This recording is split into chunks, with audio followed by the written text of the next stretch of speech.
All right, let's talk about something deeply unsexy but vitally important, the EPA.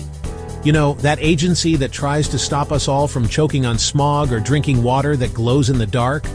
Yeah, well, in case you have missed it, the EPA is now under new leadership and is getting ready to make drastic cuts and implement some new guidelines that, frankly, belong on a cursed scroll you'd find in a horror movie. Imagine waking up to a world where the air, water, and food you rely on are suddenly less safe.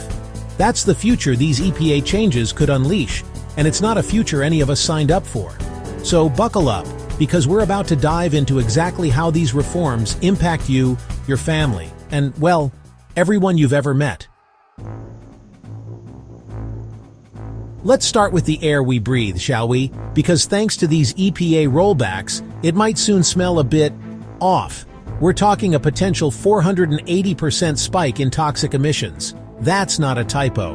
480%. You know, just a casual jump that could have you thinking you wandered onto the set of a dystopian movie. And it's not just the air quality looking bleak, it's your health outlook too. We're talking increased risks of asthma, heart disease, and even worse outcomes for those who contract COVID-19, influenza, and RSV. More sick days for your kids. And let's not forget about those forced to work in conditions that are about to get a whole lot more dangerous. This is about the air entering your lungs with every single breath you take. So yeah, maybe it's time to invest in a really good air purifier. Okay, so we've covered the air, now let's talk about something equally essential, water. You know, that liquid we all need to, not die? Well, get ready for a refreshing glass of deregulation.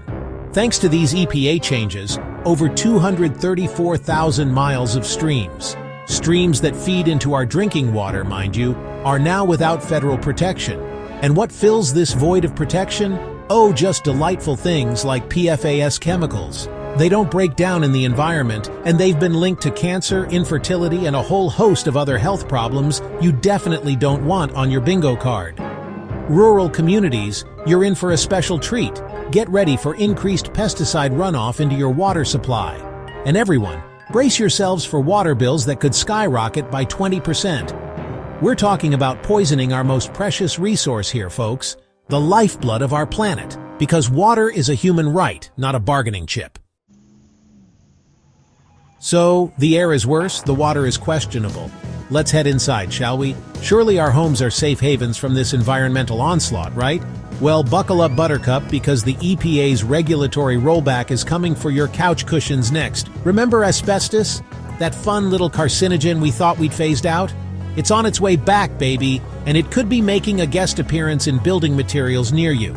See, those convenient food containers might be laced with PFAS, and your kids' toys, those could be chock full of unregulated flame retardants, which are about as fun as they sound. Now, you can try to shop your way out of this mess, but with ever-growing movements on sustainable living, eco-friendly practices, and minimal living, while all great things are looked at as non-accepted and at most times an overall frowned-upon ideology these days. With a lack of knowledge on this, most of it not all, products and services are higher priced and not very budget-friendly. This is something we have to change, not only for us as a population, but for financial well-being. Now, if you're thinking this all sounds bad, but it'll impact everyone equally, right? Well, bless your heart. This is America, and if there's one thing we're good at, it's following lies and clickbait. See, these EPA changes don't exist in a vacuum. They land squarely on a system already rife with environmental inequality. And who bears the brunt of this toxic burden? Marginalized communities, low-income neighborhoods, and minority communities. We're talking about more sacrifice zones, areas deemed expendable in the name of profit, less restrictions on lead pipes poisoning children and robbing them of their potential and putting ourselves at possible long-term health risks, fewer resources to address environmental hazards that disproportionately impact vulnerable populations. But hey, at least we will be building and producing faster at lower standards to save some money, right? Now, some might argue that protecting the environment is too expensive, that we can't afford to prioritize clean air and water. But here's the thing, we can't afford not to. Because these EPA rollbacks are about to hit you where it hurts, your wallet. Let's start with those weaker fuel standards. Those could cost you an extra $300 per year at the pump. And that's before we even get to the rising healthcare costs associated with pollution-linked diseases. But it's not just about individual costs, it's about the economy as a whole. So yeah, maybe protecting the environment isn't cheap. Okay, I know what you're thinking. This is all incredibly depressing. We're doomed.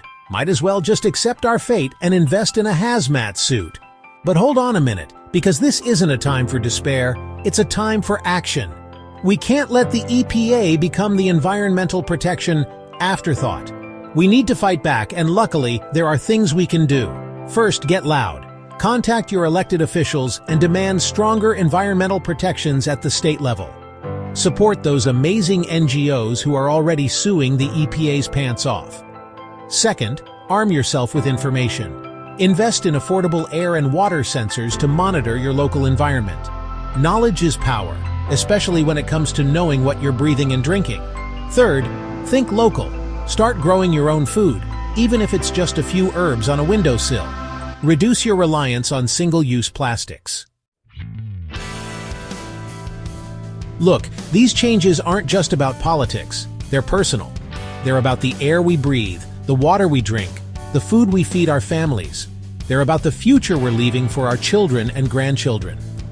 It's easy to feel overwhelmed, to feel like our individual actions don't matter, but that's exactly what they want us to think.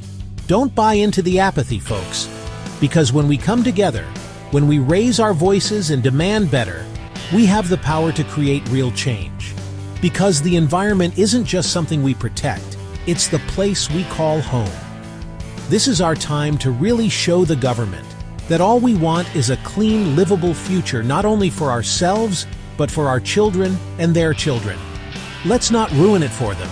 Let's inspire hope instead of trending lies. Get your comments heard below and give this a like to help further this message. We're all in this together. Now let's make it count, because let's be honest, this is all we have.